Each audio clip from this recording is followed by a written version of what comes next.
All right. Good morning. Today on the T podcast, we have a fellow leadership Lafayette classmate, Peyton Rose Michelle. She is the executive director of Louisiana Trans Advocates, or LTA. We're going to be talking with her about a bunch of different things, a lot of topics revolving around trans advocacy and different topics along that lines. We kind of chatted a little bit before the episode to kind of see what was open for discussion, and Peyton says pretty much anything. So should be a good episode. So sit back and enjoy the show.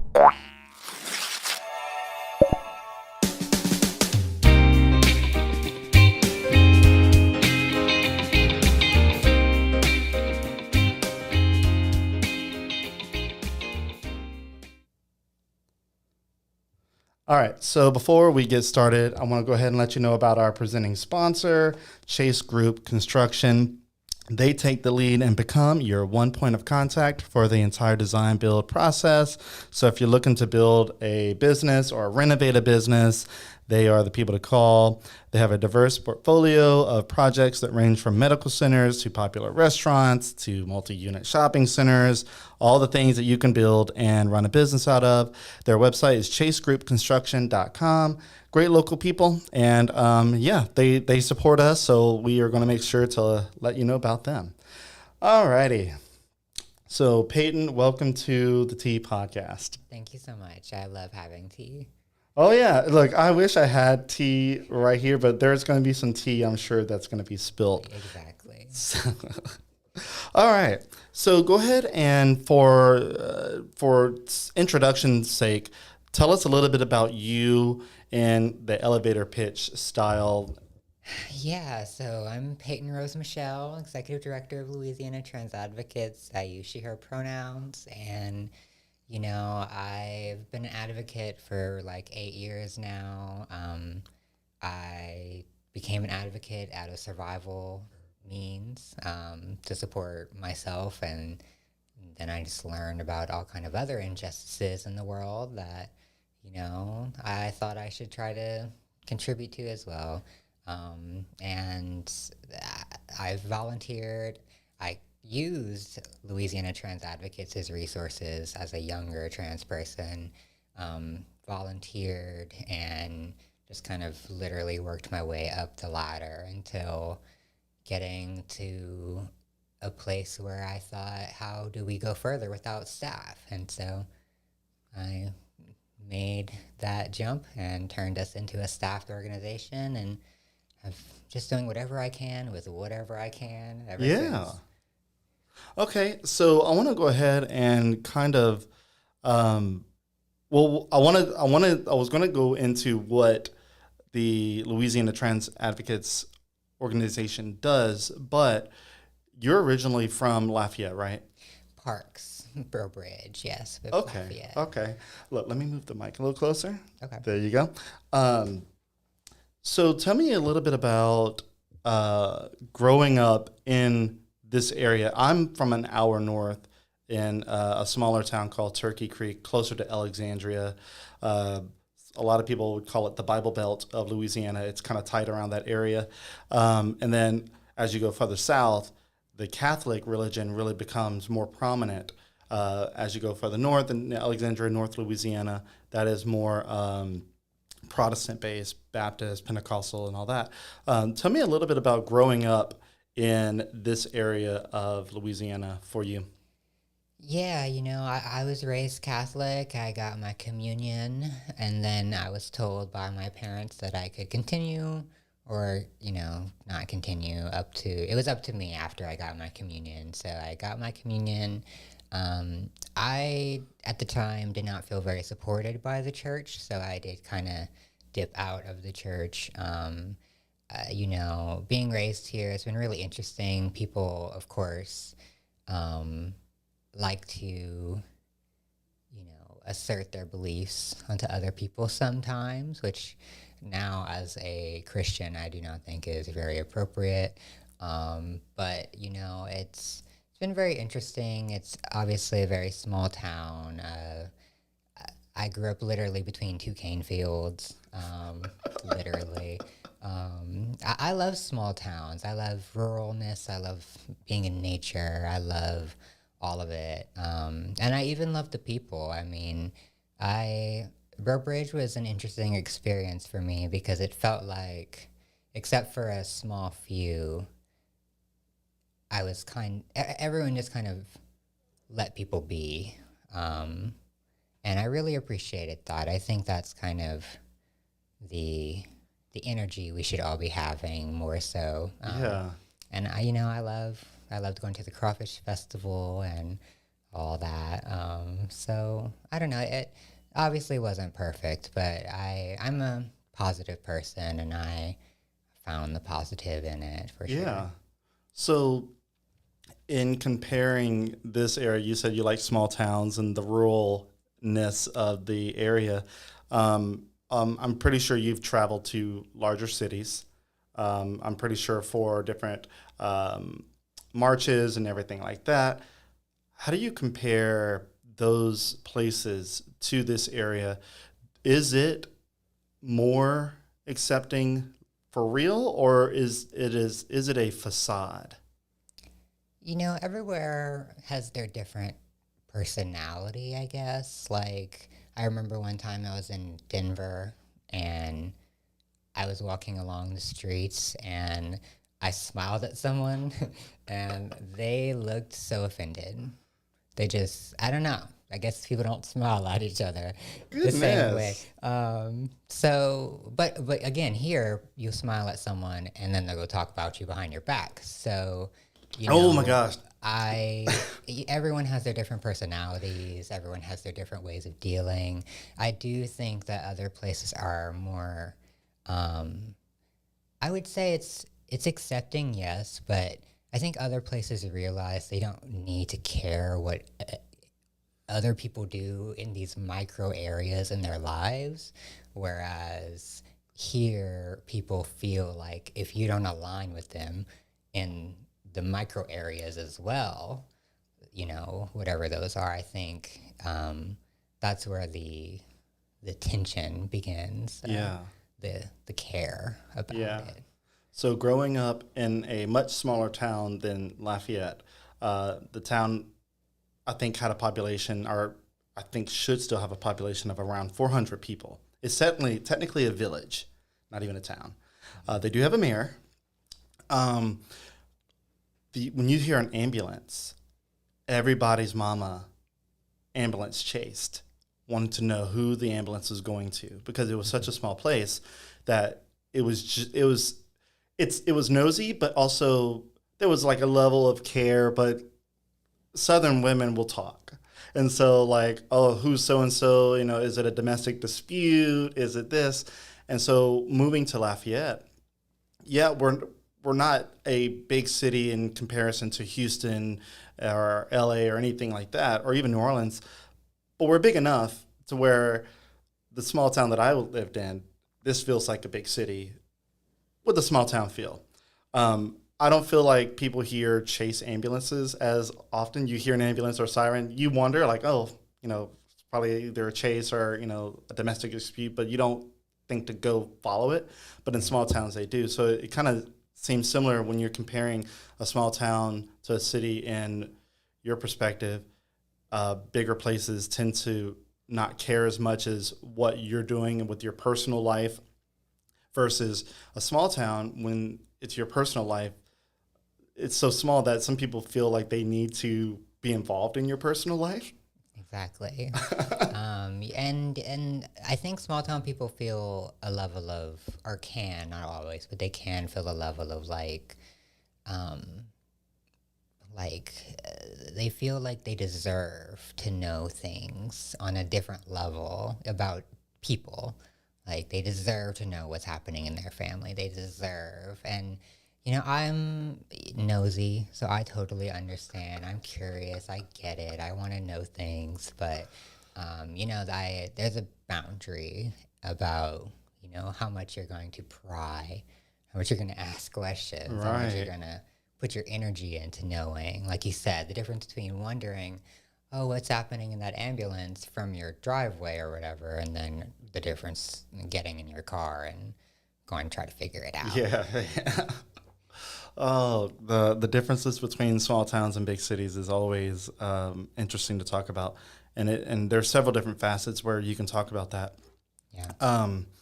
So I'm curious, and I've been curious ever since we became classmates, because I have never really actually like sat down with someone who's trans, at least that I know of, Right. and had a conversation. And me being a straight guy and in a straight relationship, married to a woman, a biological woman, I've always wondered and had questions. And we've watched shows. My wife and I, we used to love watching RuPaul's Drag Race. We stopped watching it because there were some times where it got really political, and it was like, okay, why are you throwing that? Like, we liked the entertainment side of it. It was funny. A lot of the campiness and the phrases they would use is still a pretty popular thing today. But I've always wondered what goes through someone's mind at a young age or any age that, so obviously you were once a male, a regular male, and then transitioned. I guess I'm curious, like, when did you feel different? Like, tell me a little bit about that. Like, I want to know kind of the process. Absolutely. The term you're looking for is I was assigned male at birth. Okay. Which I really am interested. I love the terminology because it's really accurate to how a baby is born, and the doctor is like, "Yep, that one, check," and then they move on. Yeah. So for me, I actually learned I was trans through RuPaul's Drag Race. Ironically, Really? I didn't know trans people existed before I saw transness on Drag Race. Throughout my life, I was bullied as early as first grade. People knew something was different about me, I guess. I didn't. I was just having fun with my life. Did you come across as flamboyant? I guess so. My mom and dad, looking back, they never really told me because I was a boy I had to do Boy things. anything, really. Yeah. They let me have the toys I wanted. They let me do generally the things I wanted to do. So I didn't really have a great idea or structure for like I should be in this lane until I went to school, and then the kids were like, apparently I was getting out of my lane, so the kids were clocking that, and they were telling me, and they were calling me bad words. Oh, okay. Got it. So, through being bullied, I really kind of understood that I was different, but I never really understood what that was. In fact, they would call me gay in different versions of it, so I thought that's what I was. There was a time in my life where I just thought I was like too gay, like just all the way. Too gay? That's such a That thing. was literally what I thought. I mean, I was 14, 13, I didn't. Okay. That was the terminology I had at that time. And so it wasn't until I saw Drag Race, and then I thought I would just be a full-time drag queen because I just loved the idea of like being done up and stuff. Yeah. And then I realized that's not the thing. And I, explored transness. And at first I was afraid of hormones. And at first I was afraid of being perceived femininely in public. And at first I was afraid of all of the things that you have to go through the transition. And so were my mom and my parents and whatnot. But, it was a longer process of thinking about it and trying to decide what's right and what's wrong and what makes me feel comfortable, and moving through all of the different feelings, having a therapist, all of the things, until I had decided one day that I wanted to transition medically. And so I Then I had to work on my mom, which was also scared, and she Yeah. wasn't going through it at the same rate. So I had to. I thankfully accidentally got her to meet a trans person at a bar at a drag show, because at that time I turned 18, and she talked to them and learned from her, and at the end of the night, she came up to me and was like, "We'll do whatever you want. Just want you to be happy. I don't understand it, but, I don't need to understand it 100% to move forward and talk to the doctors and all that, Yeah. Talking to doctors help, Right. understand. I mean, yeah, and your mom not understanding it. I mean, there was a time where you really didn't understand anything. Yeah. That's why I resonate with that. That's why I think I'm so good at doing what I do today, because I understand that for some people, like I said, some people are just like you. I think you should do what you want to do, and that's for them. And some people, they want to understand it more, and whether I think they need to understand it or not is one thing. But I do my best to support people in kind of working through that understanding. And Yeah. moving towards comfort. Got it. Okay. Well, look, we are at a time where I want to get my sponsors mentioned, my two other sponsors, and we'll continue the conversation because I have tons more topics and questions that I want to touch on. But first, let's go ahead and get those bills paid. Amen.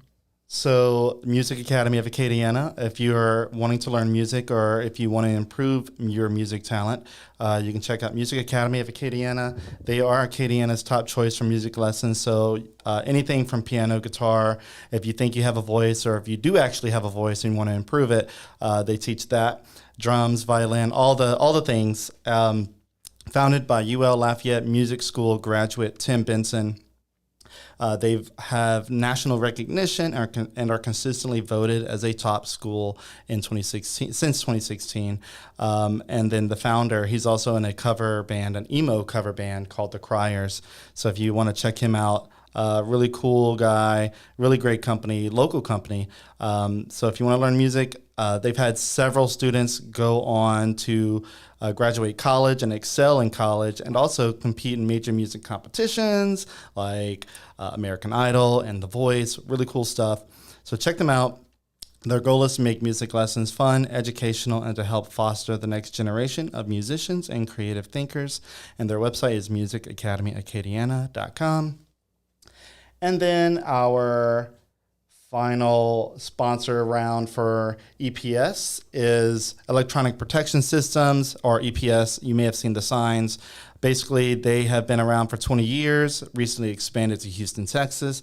They have smart home security systems and whole home water conditioning systems. So if you want to have your home more secure and be able to lock down your house from your phone or look at cameras from your phone or look at 2 weeks worth of video footage in front of your house because maybe your neighbor did something stupid while you wasn't home, or maybe there was some drama that went down, you can always kind of go scroll back through.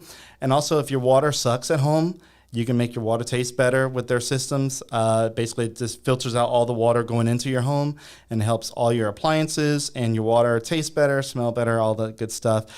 Check them out at eps-online.com, or you can go to this little referral link, link.developinglafayette.com/EPS. We'll get a little kickback from it if you use it. If not, no harm, no foul. And that is our sponsors. All righty.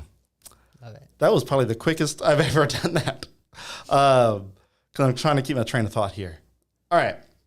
So you mentioned earlier that being raised Catholic, and you seemingly, from what I understand, identify as a Christian. It's a hard word to identify with, but these days, I identify as just spiritual.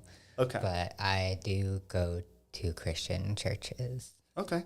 Well, so by all means, I mean, I know in some social spheres, the term Christian can be perceived as a negative. Obviously, the term trans woman is perceived as a negative to some social spheres. It just depends on how you look at it. I also was raised Christian. I was raised in the Pentecostal church, so we're a little wild, and I love it. I'm not a wild one. I don't do the running and the jumping, but I love watching people, get into the spirit and, as you say, spiritual. And there's some times where it gets weirdly spiritual. I'm like, and we don't do snakes. We don't do snake. I know some people are like, oh, he's probably a snake carrier. No. Those are different people. So reason why I bring that up, because in your Leadership Lafayette profile photo, or I guess photo, your headshot, you had a rosary. I do, yeah. And I'll be honest, when I first saw that, I'm like, a couple of things went through my head.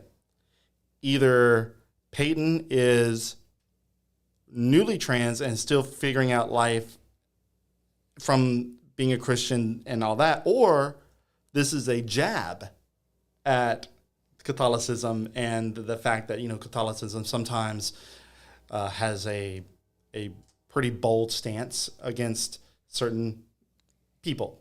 So those two things were running through my head. So it's nice to hear that you are practicing as a Christian. Yeah. Neither of those things. I used to wear a rosary all the time as my reminder to be godly. Like I said, I did leave religion and church for a time in my life. I think a lot of people do. I did not feel supported, I didn't feel called to it. But after I transitioned, I don't know, I went through some kind of a spiritual journey. I was bullied my whole life, so I had a tough exterior. I was not a super loving, kind person all the time. I don't know, and something kind of shifted me back into being spiritual, and I wore that rosary during years. I wore it every day. I stopped wearing it because I accidentally wore it into the ocean one time and it started to rust. I still have it, but I wore that rosary as a reminder to me to love myself, love the people I come into contact with. I love what the rosary stands for. It is magic in and of itself. I mean, the whole thing of a rosary is you set an intention and then you pray the entire rosary, and then by the time you're done, your intention, it's a spell essentially, for lack of a better word. So I really appreciate, the magic and whatnot in Catholicism and in Christianity and in the rosary. So I wore it for a while. I don't wear it anymore because, like I said, it rusted, and I ended up replacing it with a different cross. And I don't know, I don't feel the need to wear a cross anymore. I still go to church every Sunday. I got baptized in 2019 or 2020 as an adult in a Southern Baptist church. I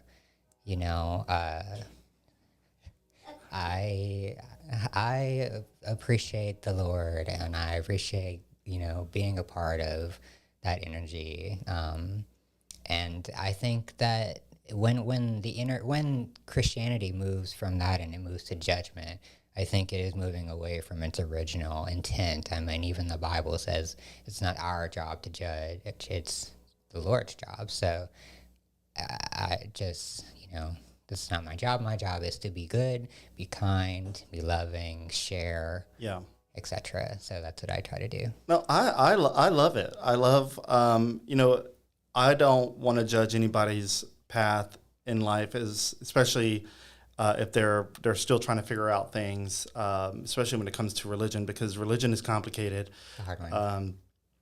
And I mean, we went through a time in my life with my family where we stopped going to church, and I didn't realize we stopped going for a while until one day I was like, we haven't been to church in a few Sundays, and we would also go on Wednesdays. I'm like, why haven't we went back? Apparently there was drama in the church. A new pastor, Gotta do sometimes happens. And then one day, in my, early adulthood, I was like mid-20s, I say early 20s maybe. My mom started going back to church, and I didn't go back with her initially. And she started going back, and then for Pentecostals, there's a thing called receiving the Holy Ghost. And it's a very odd thing because I grew up seeing people catch the Holy Ghost, and I was always, for lack of better terms, weirded out because I was like, what's happening? And I was raised in that, but I've seen people act wild. I'm like, I don't know what's happening. It's essentially, it is a possession, but people see possession as a negative term, like it's a like satanic possession. Mm-hmm. But essentially, receiving the Holy Ghost is God entering into your soul and claiming a position inside of you. And so I know that's a weird way to look at it. So if you've never heard that before, like, look it up. And so my mom said she had received the Holy Ghost, and I was like, in my early 20s, I'm like, I thought you already had it. Like, but apparently, I don't know. But she got it, and she invited me back to church for an Easter Sunday. And for about a month, I was going back with her, and then I had some family. I had a cousin who was like probably 7 or 8 years old coming back, and he was trying to seek the Lord. Like, he was praying, and he had his eyes closed, his hands were raised, and I was watching him, and I was so curious. I'm like, why is he doing that? He's so little, and obviously kids are impressionable, so they see someone doing it, but it really hit with me. And all of a sudden, the pastor comes up to me and says, Ben, I'm gonna pray for you. And he puts his hand on my head, and he has like the oil and the whole thing. And no, I'm not even kidding you. I blacked out, and I fell to my knees. Like, I couldn't stand up. I was like, this is weird. Like, I've never experienced this. And so, according to what I'm being told, I got hit with the Holy Ghost. And I was like, if that's what it felt like, it was nothing I've seen people do. I've seen people get really wild. Now, I think it obviously affects everybody. So anyway, I know we're going on a tangent here, but I'm trying to kind of share my experiences. And, there are times where I didn't know what was going on with my life. Being a teenager, you go through things that you're like, why am I thinking like this? There were a time when I was in high school, and my wife makes fun of me now because she was like, you were never this. But there was a time in high school where I believed that I must be gay. And so I'll explain. I never could feel like I could attract a girl. I was like, I never really had a girlfriend. And all the girls that I hang around, they're very friendly, but they're not girlfriend material, I guess. And like, I still to this day prefer to hang around more feminine people, women, whatever. And I'm a straight guy. I know that now through some exploration and just kind of figuring out things. But I guess parlaying that to you, in your teenage years, before you came across RuPaul's Drag Race and started exploring that part of your life, did you have relationships? Were you with any guys? Were you with any girls? Like, how did that look for you?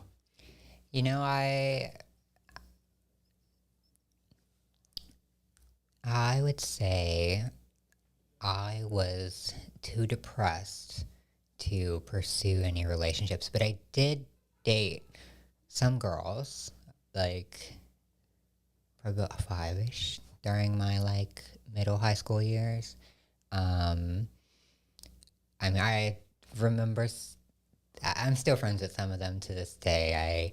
I felt like I loved them, of course, for like teenagers, and like young people, love is kind of outside of like bounds, I would say, to some degree, fully understanding that. So, I loved them. I still love them, but I don't know, depression, depression will really tell you you're not very attractive or whatever. So it's not like I thought I was anything to be valued by other people. It's not like I thought other people would want to date me. So I don't know. It was not something I was very interested in, but it did happen. Yeah. During, I remember a Valentine's Day where I got a girl a necklace and she got me, I don't remember what. But it was just cute. Like, cute stuff like that, but nothing like real. So nothing serious. Right, exactly. I did not have my first kiss until I was in high school and after I had explored my identities more and felt more comfortable. So it was all very like shallow relationship-y love stuff. So when did you kind of know, obviously you knew something was different, you said first, second grade in those earlier years, but like when did you, I guess, come out as something? Yeah, during middle school was probably my roughest years. Being old enough to, be a person kind of, but not, it's still very confusing, the world and whatnot. During middle school, it was really rough. So during freshman year, I took a year to do virtual school. That was like the first time St. Martin Parish had that. So I had a whole year of virtual schooling. I was a complete 4.0 A student before that. I was not self-motivated enough to do virtual schooling, so I had terrible grades. Oh. But I learned a lot about myself. I was able to be myself for a year without, like, the other kids, like, hammering into me and locking me into feeling, like, negatively. Yeah. So I had that year of exploration, and by the time I went back to school, I didn't know I was trans yet, but I did decide that if someone called me gay, I was just going to be like, yep. I had essentially decided that I would just be like, I can't say the word, but I just thought I'd be like my own self. I was taking up space. I was talking back to the bullies. I wasn't being quiet anymore. All of that. So yeah. That was. So you were tired of being bullied. Exactly. Yeah. And I started to verbally fight back. And around that time, I guess you could say I came out as gay, but I wasn't in relationships. I wasn't dating anyone. So it's even rocky for me. Like, it's not like I really knew what I was. Yeah. It wasn't until senior year that I had finally decided, like, I'm trans. I came out as trans. I didn't really come out at school very aggressively because it didn't feel worth it. By the time I started hormones, it was like the spring semester of my senior year. It was like what, first 5 months, I'm going to have to fight whatever I'm going to have to fight for this to be a thing. So I just kind of chilled out about it. But I mean, I did wear a dress to homecoming. Okay. I was told I could not, and I told them, bet. And I did so anyway. I did do things like that, but I would not have been confident enough in how I was feeling to label it. Yeah. You went to a public school? Mm-hmm. Okay. Because I was thinking, it's like, if they told you couldn't, I feel like that was very like a Catholic school vibe. But yeah, okay. No, my principal told me that I could not wear a dress, and I said, I look forward to you turning me away in my dress and heels. My principal told me I couldn't have blue hair. I wanted blue hair so bad because I wanted to be a little rocker. I had like flaming shoes, like with flames on them. Not actual flaming shoes, but like they had flames on them. And I wanted blue hair, and me being the little goody two-shoe boy that I was like, I think I need to ask permission first. And then you learned, ask for forgiveness. Oh yeah, ask for forgiveness, because they're not going to make you cut your hair off. They might give you time suspension, but yeah. So what happened after you wore the dress to the dance? I heard nothing about it. Okay. I was told I couldn't. That was homecoming. I was told if I did it for prom, I'd be in trouble. I ended up not going to prom. I don't really know why I didn't go to prom. I don't know if it was because of that or if it was just because I didn't really want to. By then, by prom, I was 18. I was like an adult. I was going to an actual bar probably than prom. Yeah. But yeah, like I said, by sophomore year, I had decided I was going to do what I wanted to do and verbally reply happily to anyone that had any problem with it instead of being a quiet little nice person. So that included my principal, which I only said mean things to like twice. But it was all valid enough. He never disciplined me. Okay. I guess he thought so. Well, look, I kind of wish that I went to school in this area of the Louisiana because I graduated high school in 2005, and between 2000 and 2005, we still had corporal punishment, and there was a paddle with holes drilled in it for aerodynamics, and probably I think it was ninth grade, I was throwing rocks, but not at people, just throwing rocks in general, and I guess the assistant principal deemed that worthy enough for me to get corporal punishment. So I got brought into the office, and there was behind the principal, there was a lure box of like fishing lures, and he said, "Pick out a lure and stare at it," and whacked me with this paddle. As a high schooler, I was like, "What just happened?" I was bruised on the backside, and it hurt to sit. And I don't think they do that anymore, but it doesn't sound like that was a thing here. In my primary school, they needed parental permission kind of a thing. But I remember one time I was in the principal's office and they were going to hit me. And my mom said, "If you lay your hands on my kid, I'm going to hit you back." And they did not. But yeah, I was threatened with that. I was never really hit as a kid though either, even from my parents. Okay, that's good. I don't know. They never. I was hit literally. There's only 2 times I can remember being hit, and one time seemed like it didn't affect me. It probably hurt them more than it hurt me. And one time I talked back to my mom, and she just hit me, and I remember being like, But also, I don't know. It did not make me respect her more. So okay. Yeah. But growing up, you wasn't like your family dynamic was fine. Yeah, my mom and dad got divorced when I was like 12-ish, maybe. But yeah, they're fine. My mom and dad were fine, and the disagreements that they had in their marriage were not in front of me. Okay. And I remember one day my mom just came in bed to wake me up for school and was like, "We're getting a divorce, by the way." And I was like, "Okay." And I was like, "Can I live with you?" And she said, "Yes." So wow, it was, very like that. And even now my family is fine. They don't have problems with me or anything like that. Well, they shouldn't. I mean, you're like well into your adult years now. Exactly. Okay, so we're at 38 minutes. I have a few more questions that I'm genuinely curious about, but I want to talk a little bit about the organization, the nonprofit Louisiana Trans Advocates. What does that nonprofit do for trans people?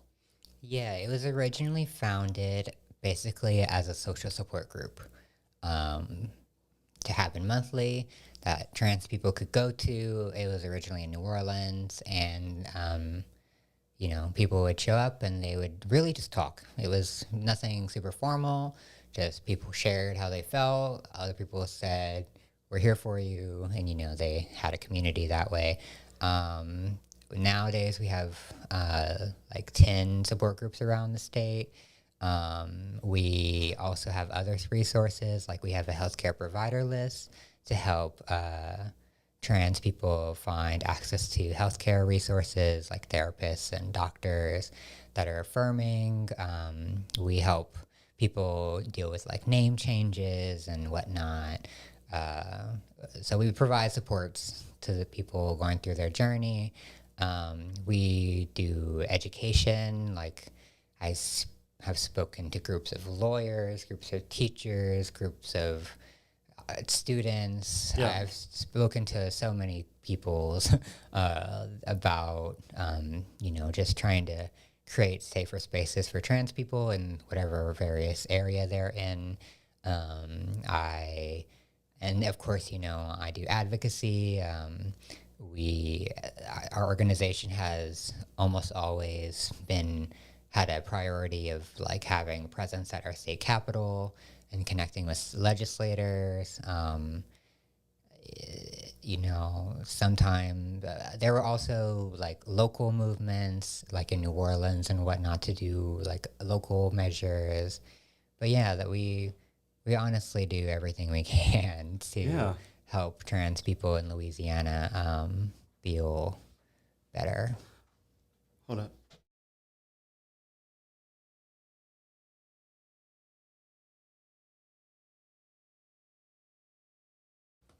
All right, my little boy was asking me if he could get to the bathroom, and it's locked. Okay. And you're also the first openly transgender person elected in a state of Louisiana position back in 2020. Yep. What position was that? I have my notes here, but I don't know if I see it. Yeah, in 2020, I was elected to the Democratic State Central Committee, which is essentially like the board of directors for the state Democratic Party.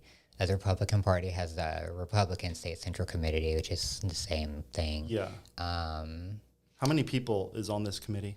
The Democrats, there are 2 people in every House district, which I think means there's 210 of us. Wow. I believe the Republicans do Senate districts, so there's probably closer to 50. Okay.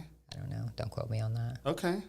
So, in this role, what do you do? Is it a similar role as the Louisiana Trans Advocates? Is it that, or what is your role in the government? It's very different. The Democratic State Central Committee's job is to, be a Democratic Party, is to find candidates, to support candidates, to or endorse them, I guess would be the more formal word. We also like deal with the party leadership. I was recruited in an effort to try to get the state Democratic Party to try to stop being the Republican Party, which is kind of what it's doing right now. We did not have enough votes to have a majority to, whatever. So that we were not very successful. The Democratic State Central Committee is actually up for election in March. So, there will be another attempt to try to make the Democratic Party more democratic. So our Democratic Party in Louisiana is more Republican than anything? It does not follow the Democratic National Parties. Is it because of John Bell? It's part of it. The people that are responsible for it believe that they are better suited trying to take moderate Republicans away than actually activating Democrats, which we know are not voting very well. And have been on the decline of voter turnout for, I believe, over a decade now. Is that statewide or just national? Statewide, probably is to some degree national as well, but just statewide. Yeah. But I mean, the Democratic Party isn't leaning into any like deep democratic values, like like, I think minimum wage is a great one. Like, we don't have a state minimum wage. We're one of the I think we're the only state, maybe. We're one of the few states in the country to not have a state minimum wage. Oh, wow. We have a federal minimum wage. Yes, but not a state.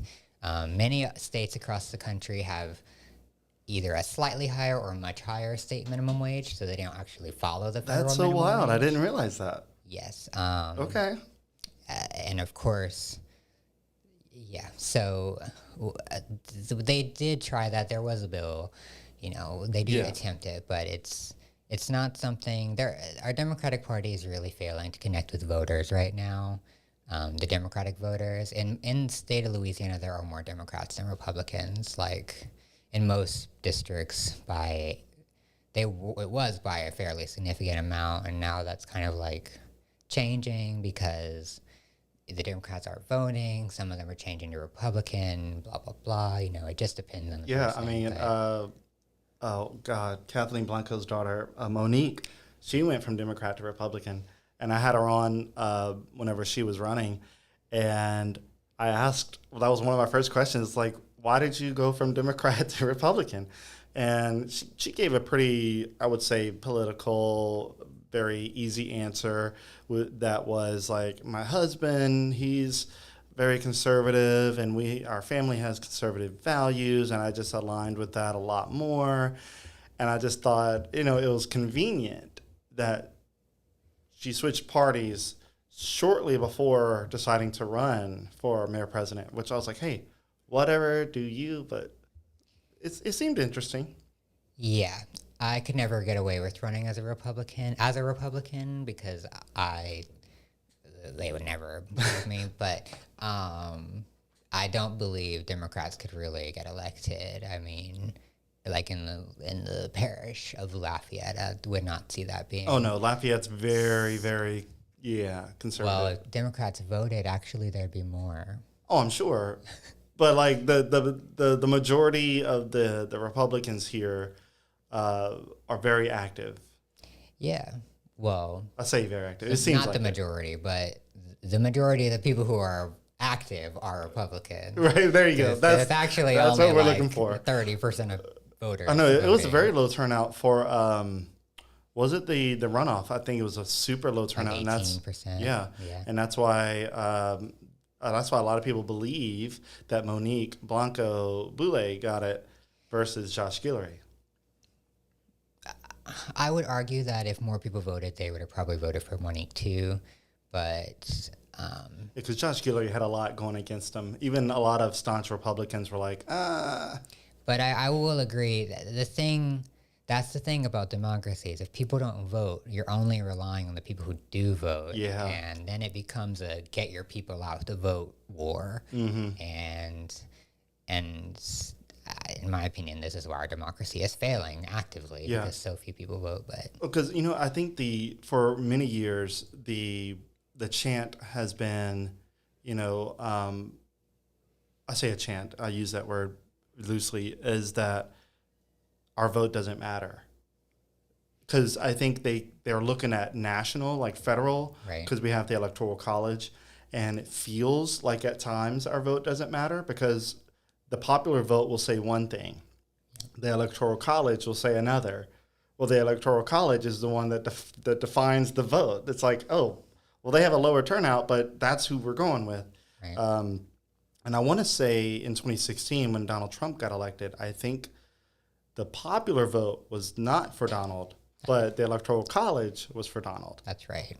Which is wild. I still, to this day, don't fully understand how that works and how, I think I do have some understanding, but it's still wild to me that we go off of that.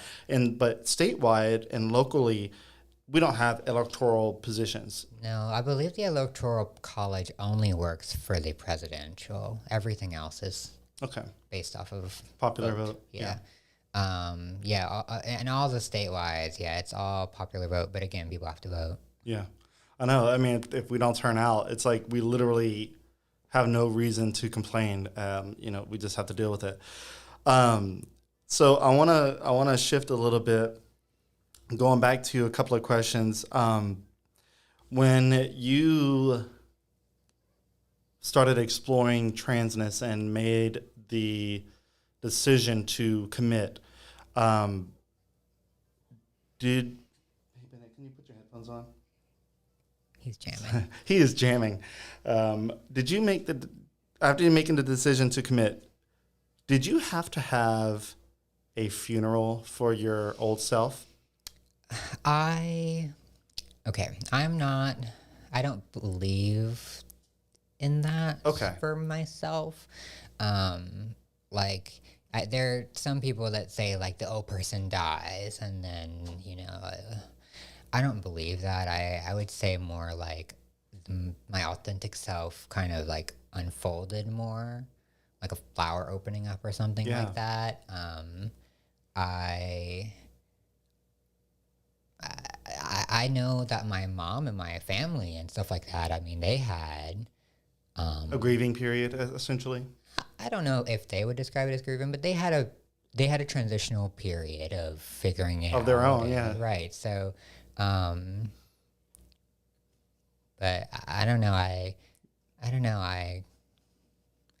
It's a gratitude thing for me. Yeah. It's a more, not a less thing. Got it. Okay. Because I hear some people, mainly it's families dealing with the idea of losing what they knew and gaining something else, and they having to go through that period of transition and trying to understand what's happening and essentially the loss of what they formerly knew. I would argue it's not always even about what they know. It's about I think what people mourn isn't necessarily the actual person. It's like their idea of the person. Yeah. Like parents. You'll have parents. I'm not a parent, so parents have they have ideas for their kid. They think, oh, they're going to grow up to be a this or whatever. They have ideals for them, whatever that is. And I think when your kid, parents in all different ways feel this, but your kid either does something that you just really don't want them doing or whatever, and then you have to be like, okay, I have to figure out how I'm going to accept that my kid is going to go down a different path than I expected. And I think that's what's really happening for those parents and those families. They're kind of shifting and accepting and whatnot. So you went through a name change, right? Yeah. So tell me about that. When did you commit to the name change? So I'll first say my Peyton, my first name, is the name I was given. Okay. From birth. I never disliked it. Some trans people, their names are really triggering to them. I know some trans people that just hearing their name, even if it has nothing to do with them, just hear their dead name in public, it'll really affect them. I never really had that. So I didn't feel the need to change my first name. I ended up changing my middle name and my last name. My middle name, I was given a saint name, which I still appreciate. And it was just more masculine, so I thought I should change it. I changed it to Rose because that was the closest thing I could get to a saint. Yeah. Because divine feminine and whatnot. And then Michelle is my mom's first name. I didn't want any of my family's names. I didn't like my mom's family's last names.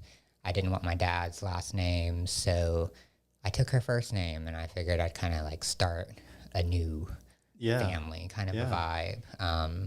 And I decided that I was I don't know, it was definitely a journey. It's not changing my first name, I think, probably made it a little simpler for me, or maybe it made it harder because I didn't hear my name all the time. People call you by your first name, so it's not like I was hearing it. And I know some people they try different names, and they'll, how they hear it and how they feel about hearing it. They'll be like, I don't like that. They'll try something new, and then they eventually they'll find something and they'll stick with it. I didn't really have that because I never changed my first name. So I don't know. I honestly changed my name when I ran. When you ran for the government position? Yeah. When I ran for DSCC, I decided I knew what I wanted my name to be before that, and I just hadn't gone through the process. And running, old last name was on the ballot because I didn't have my name changed. Oh, and yeah. it was just like kind of annoying to me. So it was a motivator to like, a name changes in St. Martin Parish costs $400. Good God. That is not the most expensive in the state. But that's a lot. That's a lot of money. Most parishes charge hundreds of dollars for name changes. So that's why I hadn't done it before. Yeah. But at that time, I decided it's time. So I did it. And yeah. Definitely don't regret it. Yeah, no, that's good. I was wanting to know. I was like, I feel like Peyton could be Peyton's original name, but I was like, let me ask. Let me verify. And I didn't want to like point blank ask you, hey, what was your prior name? Because trying to be sensitive to, because some people kill off their old person, you know, as some people want to do. And I didn't want to stick my metaphorical spoon in the pot and stir it as hard as I could. I was like, let me just be gentle with it. What about, this is me being curious. I'm because we mentioned RuPaul's Drag Race. I know of the term tucking. Okay. And for those that don't understand what the term tucking is, it is what it sounds like.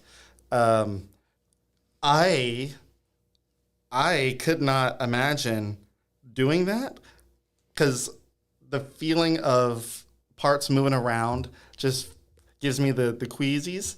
But it's a process. A lot of tape involved, apparently. I feel like I know too much, and then so not enough. It's weird. Where are you at, if you don't mind? And we can pass on this. In your transition journey, are you in that stage where you're post? Let's stop there. Yeah, let's get go ahead. Okay, so let's start by beating saying around the bush here. Everyone's transition is different. Not everyone wants surgery. Not everyone wants every surgery. And surgery is crazy. It's very expensive. It's all just different. Not everyone takes hormones. Some people will literally just figure it out themselves. Everyone's very different. It just depends. For me, I grew up wanting every surgery basically offerable to trans femme people. But I don't know. I think throughout the journey, what I learned was how to actually love myself. And then, of course, lots of therapy. And so I don't know, to this day, like sometimes I'll think, oh, I should go do it, this or that. But I guess all I'm saying is, no, I haven't gotten any surgeries. I don't have any plans for any surgeries. I think that I'm okay with where I'm at in my life, with my body, with my choices. In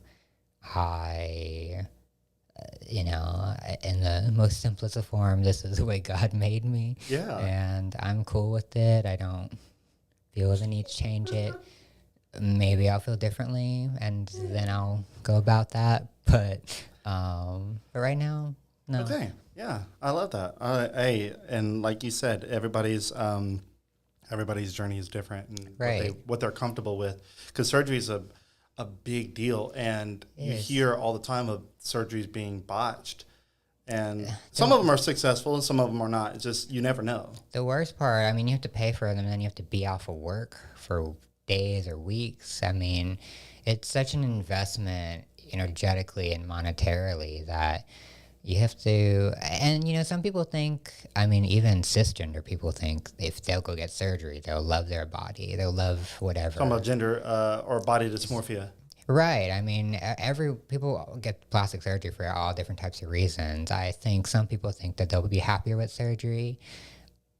I'm not a person to tell them any different, you know what I mean? But for me, I just didn't, I thought I would be that way, and I just haven't found my way there yet. Only had an appendix removal. Okay. Wow, that's a big So one I guess too. I'm not the way God made me. Oh God, I've had tubes put into my body. I haven't had anything removed yet, and I'm hoping that stays that way. Amen. Knock on wood. Yes. Now I want to get your opinion on something. So there are some very popular trans people, and it's interesting. It feels like trans women is the most dominant talked about sector of trans people. You don't hear a whole lot of trans men. You don't hear a whole lot from them, and I think that's so funny because you don't really hear a whole lot from men in general. Usually, women are the louder spoken people in a room. Don't come at me for that. It is what it is. There are some men that are loud though, but you don't hear a whole lot about trans men and anything about them. It's trans women, and even on the social media sphere, there's a lot more trans women that are more dominant. One in particular, Blair White. I don't know I think you're probably familiar with Blair White, especially in the political sense. What is your opinion on those people, those trans women? I'll start by saying I'm really bad at consuming trans media. So do you know who Blair White is? I do know who Blair is. I know I know them by name and I know their face, but I really don't know very much about them. Got it. It's interesting that you think there's more trans women than men. I don't know if I necessarily agree, but it's making me think like, and so I don't know. I sometimes wonder. The questions I'm asking is like, so why? It's like, is this because of like the fetishization of trans women, which I think really propels a lot of trans women forward? One thing that trans people don't talk about a lot because it's a very touchy and sketchy subject, especially to talk about with cis people. But like when trans people are growing up, we are like socialized often we're forcibly socialized in ways we don't want. I remember, I grew up a boy, I guess, and even as a boy, I constantly got called she by waiters and waitresses at tables, and then my mom and dad would be like, whatever. But, as I started to transition, I started to see how, I was being treated different because I was 18 as a kind of a dude, and it's hard to say that, but and then I transitioned, and I saw how people treated me differently, and I don't know, it's just a very complex, how we're raised and whatnot. I guess one could argue maybe like people assigned female at birth, they're not really socialized to take up space very much. They're socialized to kind of like be the helper. And so then they transition into trans men, and then they're like, where does that socialization leave them? It's all very complex. Gender is... Oh, no, it's extremely complex. We'll have discussions with various different people. And like I said earlier, not really discussions with trans people because we don't really know a whole lot of trans people. You're one of the first that I've met. And over the past, I would say 5 years, maybe even less, I've noticed more publicly out trans people than I've ever seen before. I don't know what the cause of that is and why that might be, but even like in positions of public facing positions at businesses, I've seen people who I view as trans people. Like I can tell like there's a change happening with this person, one way or the other, and I'm like, I don't remember this being a thing as publicly as it is today, back in like the early 2010s or even before. Right. And so it led me thinking like, why why does it seem so public now? I don't know what your take might be on that. But I guess I would ask, or my prompt would be, do you feel for some people that the trans position, the trans movement is a trend that some people feel like they want to hop on, that they may be in a position that they're not sure where they're at? Not to say that it's trendy. Let's go. We'll come back to that. Let's Yes. start with in my presentation I give people when I go give presentations. I have a chart of left-handedness in the U.S. during the 1900s.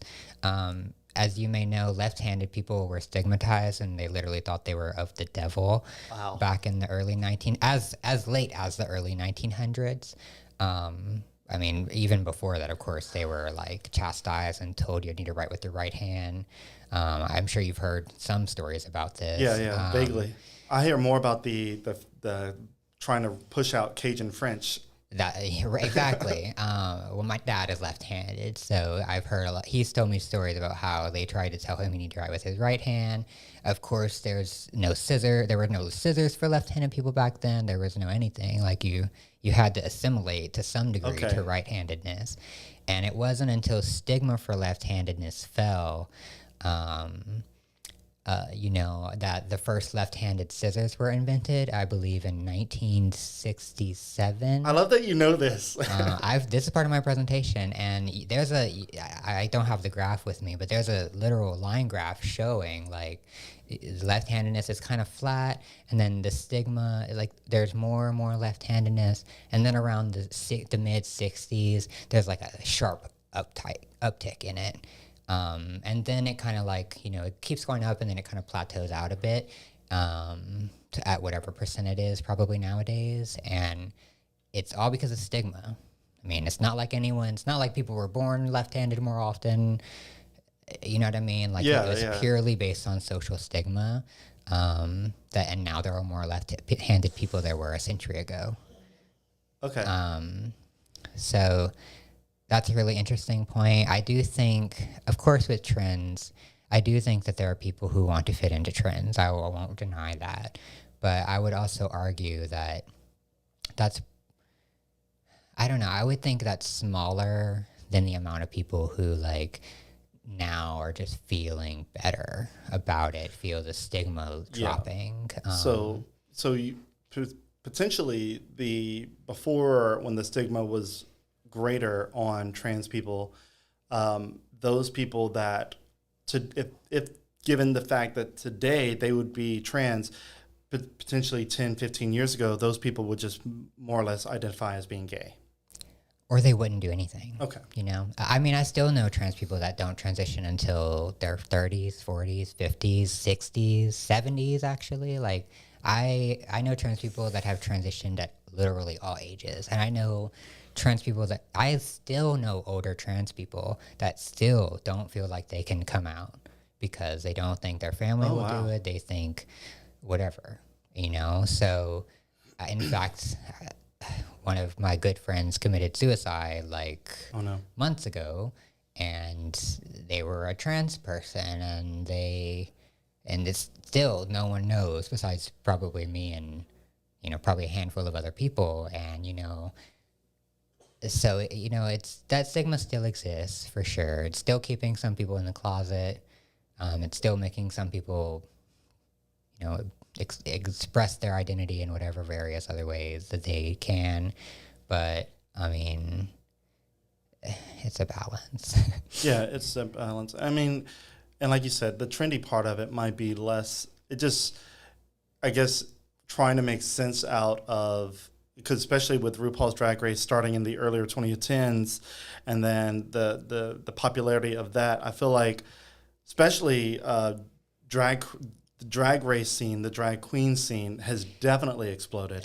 Right, that's what I would say, actually. I think, there are trans people, like I said, our transition is different. I think we should all be more encouraged to, try dressing differently. I think men should be encouraged to wear heels so they can see how godly atrocious it is. I think...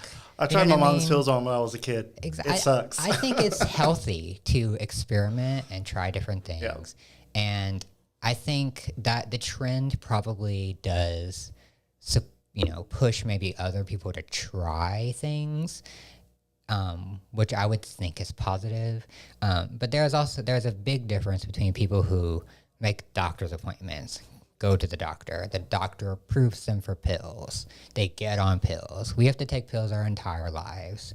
Well, it's not always, but like I probably will be taking pills my entire life if I don't get surgery. So if tomorrow I said, nope, I'm done with this, I could stop taking the pills, I'd probably have a mental breakdown, my hormones shifted back, and then I'd be okay, you know what I mean? But like, I think, we should encourage people to try new things. And also, I think it's really irrational to think that just because people are trying new things on like a really harmless way of wearing different clothes or maybe wearing makeup or something, it's all very temporary things. I don't think those people are making any kind of flippant jump to hormones or surgery or anything crazy, because again, there's barriers to entry and regulation. Yeah. And it's not like you can just snap your fingers and have everything done. It's funny you mentioned just kind of playing around with exploration and trying different things. I feel like Bruce Jenner was in that stage for a while, and he was apparently caught wearing dresses in his closet and doing things, wearing makeup, but on TV you would never see that. And then at a certain point, I guess, whenever him and his wife were having issues, and they split, and he comes out as a trans woman, or I don't know if it was transgender first, because I know they're different, right?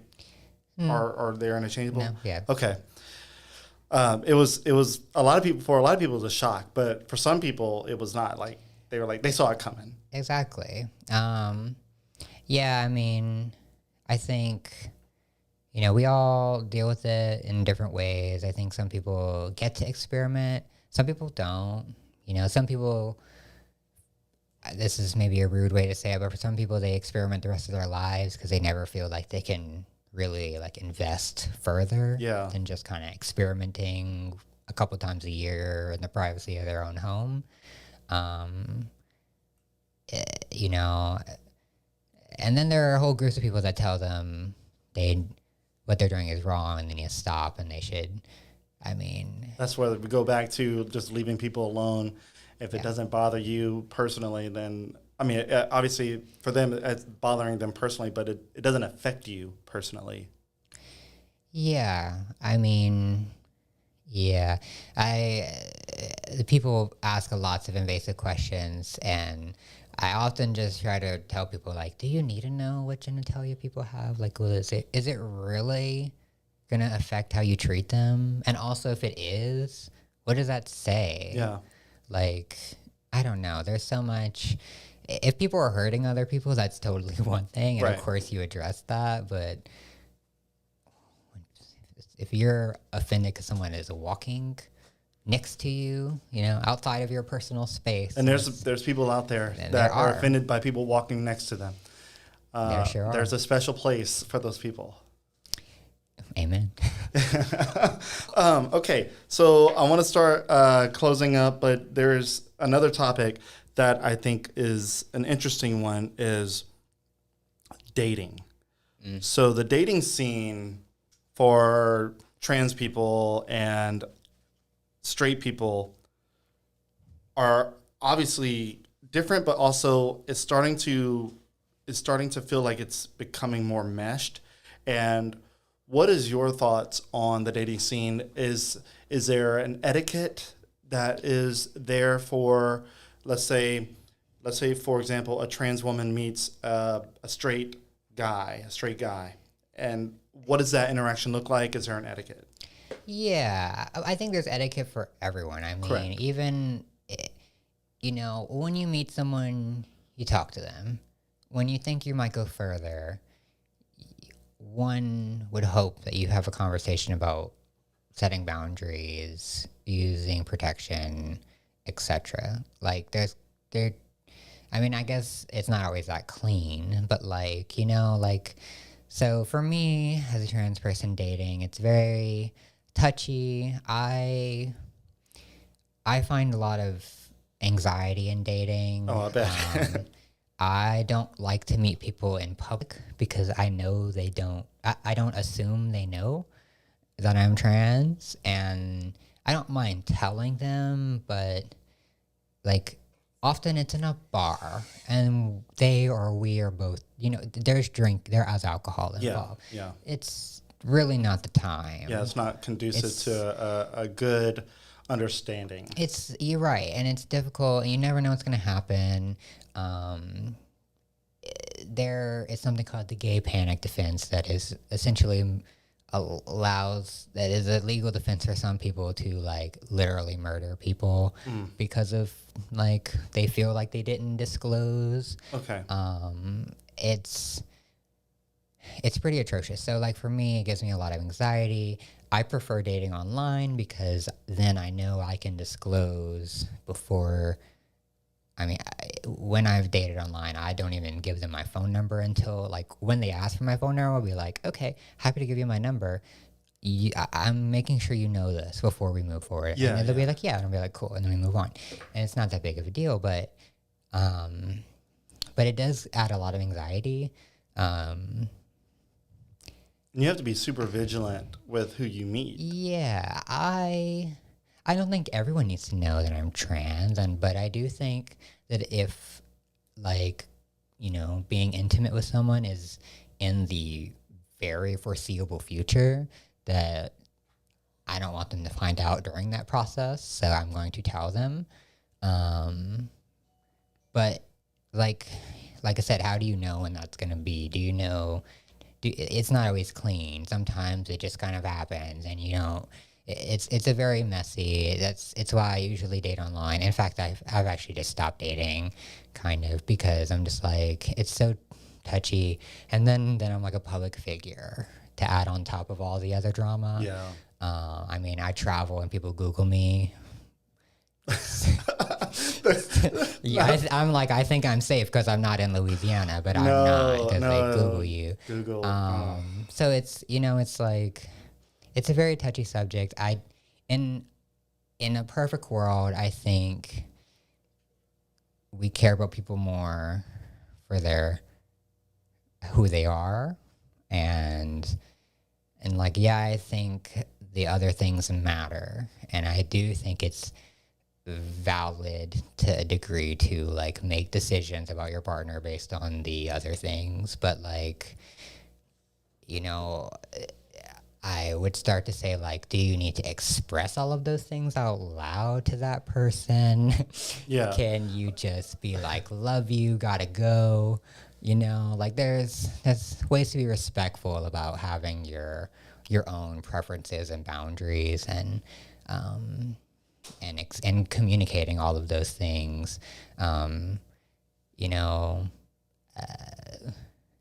And then there's the stigma, like you said. I've talked to lots of men that sounds bad, but I've talked to some people that they would love to date me, but oh my God, what would their family think? Okay. And so then they don't even really explore it further. Yeah. Sounds to me, it's like cool. It sounds like a problem I don't have to deal with ever now because you've helped me protect me from it. But ultimately, it's tricky for me. It's tricky for them. It's tricky for everyone. And now dating is getting just wild, yes. messy for everybody involved. No, dating is messy for everybody. Like I'll be scrolling through TikTok and I'll come across a video of a woman, a straight woman, trying to figure out the dating scene, and like this woman's like in her mid-30s, and she's like, where do people go to meet people now? Because bars are one of those places where it used to be socially acceptable to meet people there. Now it's like not. And so now people are like, where do people go? And it's interesting to see the progression of where dating has gone, even from whenever I was, I guess, in my dating era, which I really didn't have much of. But yeah, it's definitely different. And I would not want to be in that pool today. Yeah, I don't think anyone does. Yeah. Yeah. No, I don't think. I think we're all pretty done with it. And that's why online dating has become so uh, prevalent and easier because there's this certain kind of wall where you can meet people without having that I guess that awkwardness at first. I'm thankful that I didn't really have to dive into too deep in that. I think whenever I first started coming of age, I think eHarmony was the biggest thing, and that costs a lot of money, and so I didn't do it. Yeah, I'm kind of thinking. I think we're moving away from dating apps and towards like matchmaking or something. Like I don't know. Like dating your friends kind of a thing. Like dating people you know, or your friends setting you up with other people, or like a dating reference. Like, hey, I think I know someone who you'd be perfect with. I feel like that's kind of the direction our society is moving in for dating. Seems safer. You know, I don't think online dating is outright unsafe by any means, but it's like I hate online dating because, I mean, first of all, I don't want to be on my phone that long. Yeah. And second of all, hi, how are you doing? How are you doing? How are you doing? It's no. And then, yeah. And then there's that statistic where like, if you don't meet someone within 2 weeks of talking to them, you're probably never going to meet them. Like there's lots of weird statistics about online dating. So that's where the anxiety really kicks in is like, okay, it's been after 2 weeks. Well, usually I'm like, if I don't want to meet you within 72 hours, I'm probably not. Okay. Yeah. Because especially if you're local. Yeah, exactly. Yeah. Goodness. Dating's hard. Yeah. Okay. Now I want to go ahead and close up with a question of, since you and I have been in Leadership Lafayette and we have been considered some of the most powerful people in Lafayette, which is so interesting to see. Where do you hope to see Lafayette specifically, but I guess Southern Louisiana, in the next 5 to 10 years, whether that be with your involvement or not? I hope that Lafayette can really continue to invest in. I think the biggest problem with Lafayette is all of the smart young people leaving. Yeah, brain drain. I think that is, I mean, we can connect that to like economic development or housing or whatever, but I think like as an overarching issue, I think that's our biggest issue. So I really hope that like the investments that need to be made in like economic development for good jobs or whatever it may be, I just hope that like we can get to a better place where all of our smart people don't leave. I mean, as a young person, I regularly meet young people who, I remember I was at Scooters, the little coffee place, and I was in the drive-thru, and this lovely girl was helping me, and it took more than 2 seconds, so we chatted for a moment, and she's like, yeah, I just graduated, can't wait to get away, and she was leaving, and I was like, oh, you're leaving, and you know, I left the drive-thru with my white chocolate mocha, just really sad, because I'm like, God, I don't know her, and she's leaving, but I feel like she adds value, even though I've literally only talked to this girl for a minute, but I know that she has some value, that she's already committed to exporting out of this place, and I just see that everywhere. I know all of the people I know are leaving. So many people I love are leaving, like friends. It's just so sad. So I really hope that in the next 5 to 10 years, we can really like pinpoint the problems better on that and invest in the solutions, because I don't see how Lafayette continues to get better as we continue to export our better. Yeah. Exporting our talent is what's happening. And I know for the past few years, we've been trying to figure out how to keep people here. And I feel like we get to an area where we're close. Like Waiter was such a shiny little diamond that happened, and then it became a turd so fast, and all of a sudden, Lafayette went from like being like this prospective like tech bubble, like tech hub area, because of Waiter specifically, because it was like the one public company that we really had to like see recently, and whenever it started fizzling out and started going downhill, is whenever it's like, oh, we were just a joke. It's just a joke, guys. We're not really that place, and it's unfortunate. Yeah, I mean, as a young person, I also understand it. I'm like, I literally created my own job because I didn't want any of the jobs available to me.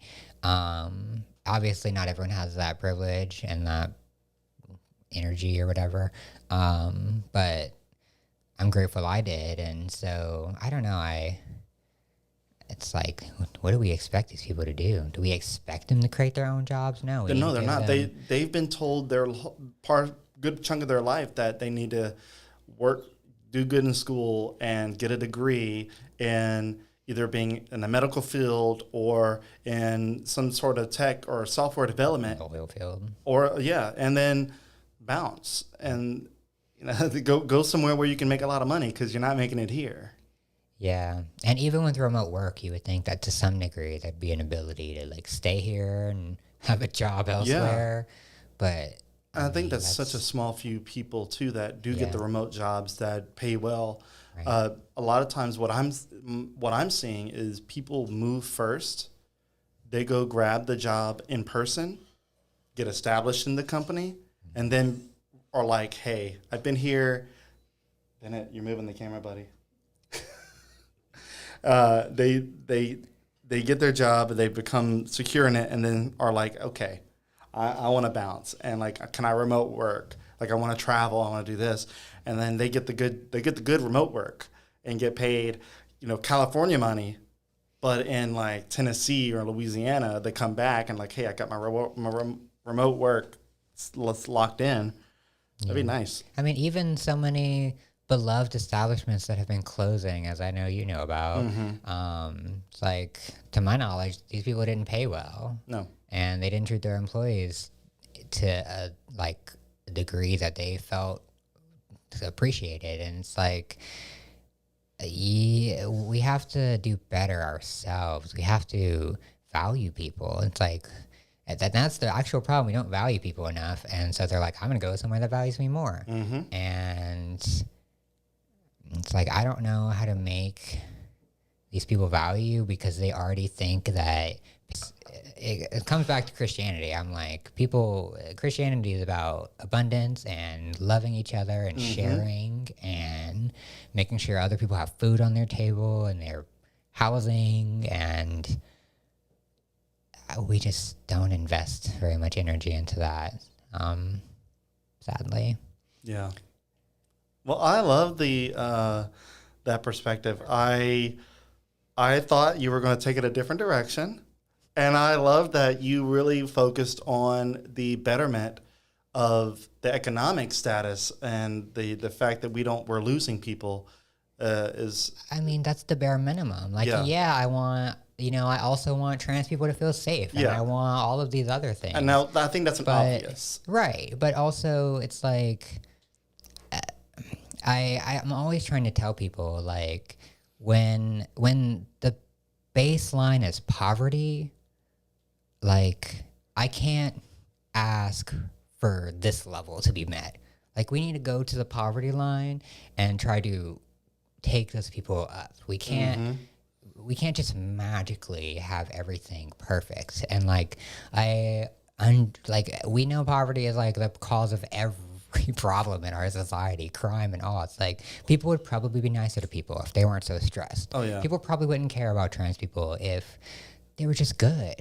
You know what I mean? And maybe that's why big cities don't care as much, because they have resources and they're not as worried about some things. And I don't know, but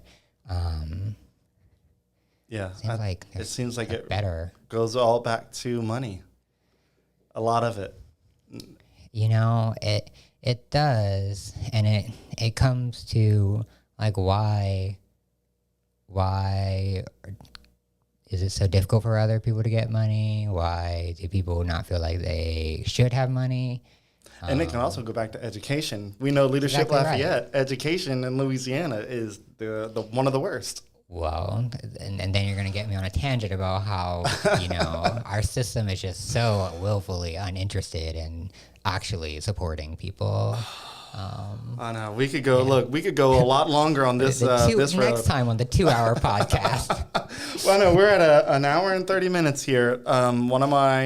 This is one of my average longer episodes, which is interesting. I figured it would carry over the 45-minute mark that I try to aim for.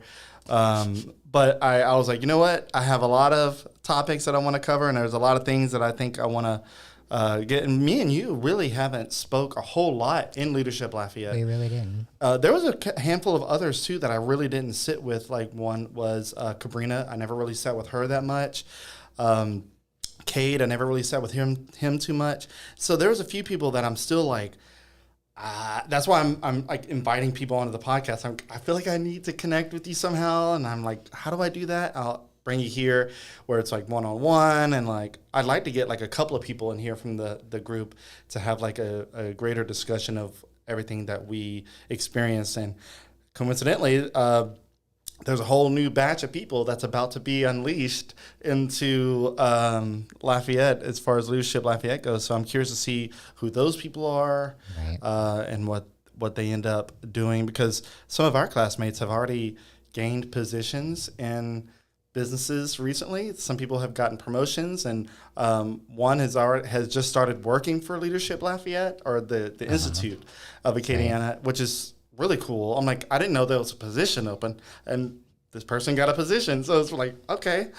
So it's really cool to see the classmates that are now part of do things in the community. And I'm pretty sure we're going to continue to see everybody's involvement over the next few years. But it's really cool to be a part of Leadership Lafayette with you.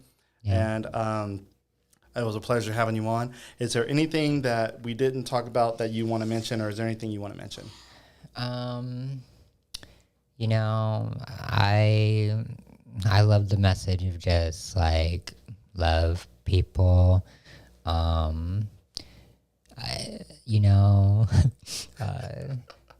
also my message that I've been trying to send people is you should probably learn the definition of the word conservative if you're going to call yourself that. Okay. Big government, banning things, Yeah. controlling other people's lives, not conservative values. I agree. I agree. But you know what? People have their own opinions of how things work, and it's usually wrong. I don't think they can have their opinion about how things work. They should just use a different word. Yeah. Like fascism. Anyway. All right. Well, that is that show. Peyton, it was great to have you on. Really good conversation. I'm hoping that it was as good for you as it was for me.